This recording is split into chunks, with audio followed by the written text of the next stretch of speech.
The steering damper does have shorty levers on it. You have the carbon fiber tire cover right there.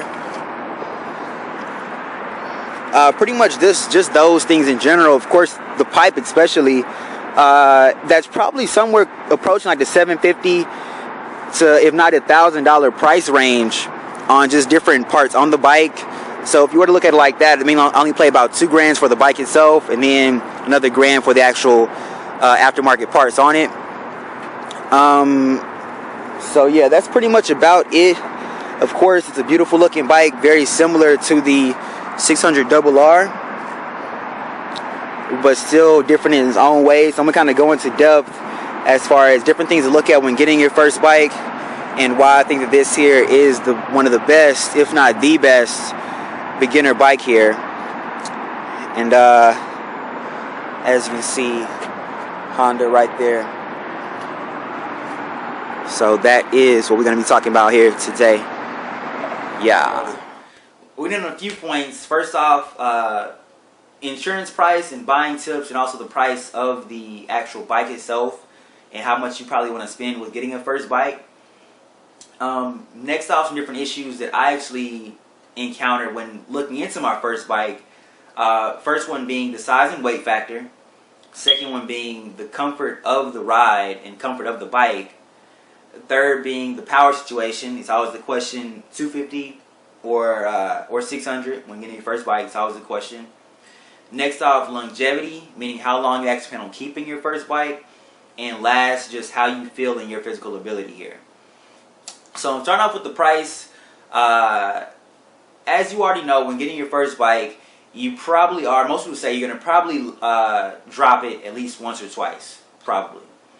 Not necessarily, I would say. It all depends on just how you take care of your stuff and how careless you are. If you don't put the kickstand down, you just get off the bike and let it go, hey, that's on you. If you come around the corner too hot and whatever, trying to be Mr. Top Dog, speed, racer, motorcycle dude, and it slide out from under you, hey, that's on you. But in the end, with getting your first bike, it's kind of, to me, common sense. You don't want to spend too much for it, because first off, you don't know if really you even want to ride a bike, probably, because it's just something you might have seen somebody with, you thought it was fun, so you wanted to get one. So you don't want to invest in something you're kind of unsure about. Second off, some people prefer to finance vehicles. Me, I actually bought my first bike cash, and the reason being is because that affects your insurance costs. If you buy the bike from a dealership, they want you to leave out the dealership, or if you buy it from a dealership and actually finance it, they want you to have full coverage insurance, which can be very expensive depending on your age and different stuff like that. Next off, if you actually finance it, you're of course paying more in the long run. So why not just pay for it cash, find a bike that's in your price range, or find a point that you don't mind actually spending for a first bike and then going from there. So me, my price for my bike was $3,000. I was actually trying to save up $5,500 for a 600RR, a Honda 600RR. But I found out about the F4i, which is what I got, that they actually don't make any longer. And that's pretty much was the predecessor to the 600RR. So you're pretty much getting the same thing, but at a lot lower cost. And next off, insurance costs. The insurance costs between the Ninja 250 and a 600cc Honda at least was only about $100 over the course of a year. I was quoted $450 a year for a Ninja 300, and then I was quoted $550 a year for my F4i, which is what I have right now, a 600cc bike. So the insurance is really not too big of a difference in the particular bike that I'm going to say probably is one of the best beginner bikes, and that's the one that I have. And then third, buy used, because like I said, it's your first bike. You might drop it or whatever the case might be. If it's brand new, you probably get a lot more mad or disappointed that you dropped it than if it was just a used one. And of course, when you buy used as well, you'll find a price for less. And if you buy used from an individual, then you'll get it for even lesser. And just FYI, when you do that, make sure when you go and look at it that you have somebody with you that knows about bikes, or have them to meet you at a neutral location and get the bike actually checked out. That's about $65 to $85 for like a 1-hour inspection. They check the brakes, hoses, lights, pretty much kind of all the basics on the bike. And it's up to you, of course, to kind of ride it and get the feel for it, make sure that the gears and stuff are shifting right and everything like that. So bring an experienced rider with you, or be confident enough in yourself to actually take the bike out for a short spin and kind of test the gears and make sure everything is working correctly. Next off, the big issue is the size and weight of the bike. Me, I'm 6'1", about 210, so I didn't want to get a bike that was really too heavy. I sat on the Ninja 300. That bike weighs 380 pounds. I was able to lean it from side to side, have no problems with it, didn't feel heavy or anything. Then I went and sat on a Ninja 650, which was another, I guess you could say, competitor in me buying a first bike. And that one just felt really, really heavy. I actually went and looked up the actual size of it, and it actually weighs 470 pounds, which of course is almost 100 pounds more than the Ninja 300. And then, of course, the 600cc bikes, the CBR 600RR, weighs just like about 410 to 415, which is only 30 pounds more than a Ninja 300. So that was kind of the sweet spot for me when it came to my size and how the weight of the bike kind of fit in there. People do have a Ninja 650 and get it as your first bike. I don't knock it, but me personally just felt like if I was going slow and the weight on the bike was actually centered so high up, felt like, I don't know, I just felt like as a new rider, I might have a lot more of a chance of like leaning too much to the left or to the right and the bike falling over or whatever the case might be, because like I said, you probably have better chance of dropping your bike going at slow speeds than going at fast speeds. So that's how it is. Next thing is comfort. All the smaller bikes, all the 250 bikes, you have more of an upright riding position when you go, because those are just regular sport bikes. When you go to a super sport, the tank gets a lot more stretched out, handlebars are a lot lower, so in the end you go from riding like this to riding like this. This is not comfortable riding for extended amounts of times. I've heard of a few riders that had 600cc, like Suzuki's, Gixxers, whatever, and they have that for sometimes, and they do have smaller bikes as well that they ride more for like when they're commuting and stuff like that, where you don't want to be slumped over the whole time. So it's kind of a trade-off. Got to kind of see what you like, what you don't like, and it's more just a waiting game, kind of trying to see when you start actually riding, how does it feel to you being slumped over, or do you prefer to be straight up? But the best thing about the bike that I'm recommending, the F4i, which is what I have, is that I guess you can say a Ninja 250, you're pretty much hitting a 90-degree angle on that. For a CBR 600RR or any of the other newer 600cc bikes, you're probably sitting in closer to about a 60-degree angle, I guess you can say. I'm just throwing some numbers out, probably about a 60-degree angle on that.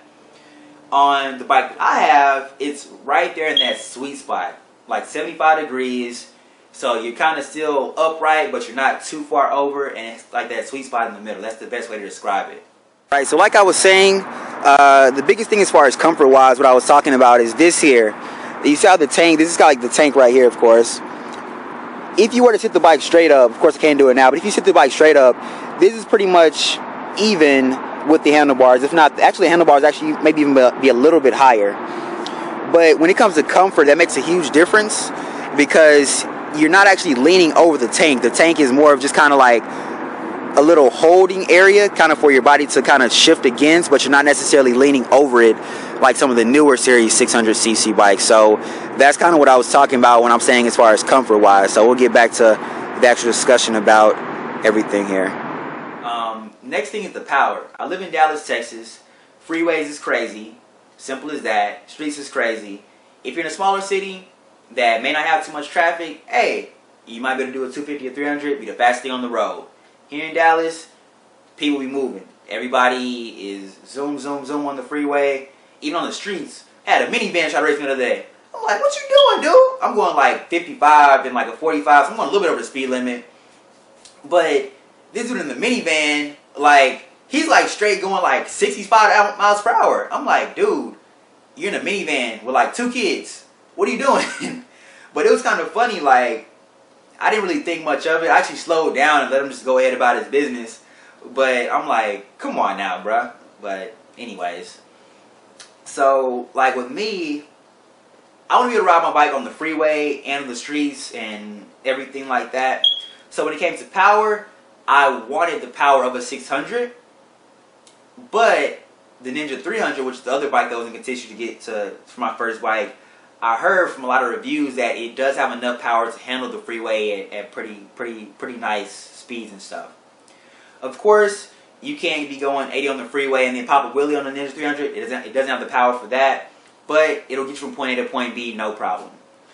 The Ninja 600, the more power comes in handy because as a rider, you quickly find out that that extra bit of speed, an extra bit of power, when you get stuck in a situation, you want to be able to get out of the situation before anything starts happening. If you're on a 250 or a 300, I'm not saying that you wouldn't be able to get out of the situation, but it wouldn't be as seamless. So that was me. That was the way I looked at it as far as wanting more of a 600cc bike, even though the 300, of course, is more of, I guess you would say, your typical starter or beginner bike, what everybody's saying. Next thing is longevity. How long you're going to actually keep the bike. In my case, with having an issue as far as pricing it and financing and stuff like that, I didn't want to have to go through the same process come 6 months from now, having to trade it in or try to get something bigger or whatever, something that's more fits to my riding skills at that time. So I wanted to get a 600 for that reason, because it's something you can actually keep for an extended amount of time, like a year and a half, and you'll still be happy with it. Whereas with a 250 or 300, most reviews I've seen, people wanted to trade them in within about 6 months. Some people even earlier than that. Not saying that it's not a good bike, but when you start riding with your buddies and everybody got a 600 and everybody's going zoom, zoom, zoom, and you're on the 300 like, kind of like trying to go, but you can't keep up. I'm not saying that you should be trying to keep up to begin with, but it kind of makes you think like, man, I should have probably got a 600. So 600 kind of the best of both worlds. You get, of course, the size and weight kind of a smaller bike, but with the power of a bigger bike. That's why I like to look at a 600cc bike. So that's why I say 600 is probably perfect. I heard a lot about the Hondas. You got to see what's the best for you. But the Hondas is one of the best 600cc bikes for a beginner. The reason being is because on the low end, like when you first start actually riding, it's no reason why you should be getting your bike into like 12,000, 13,000, 14,000 RPMs.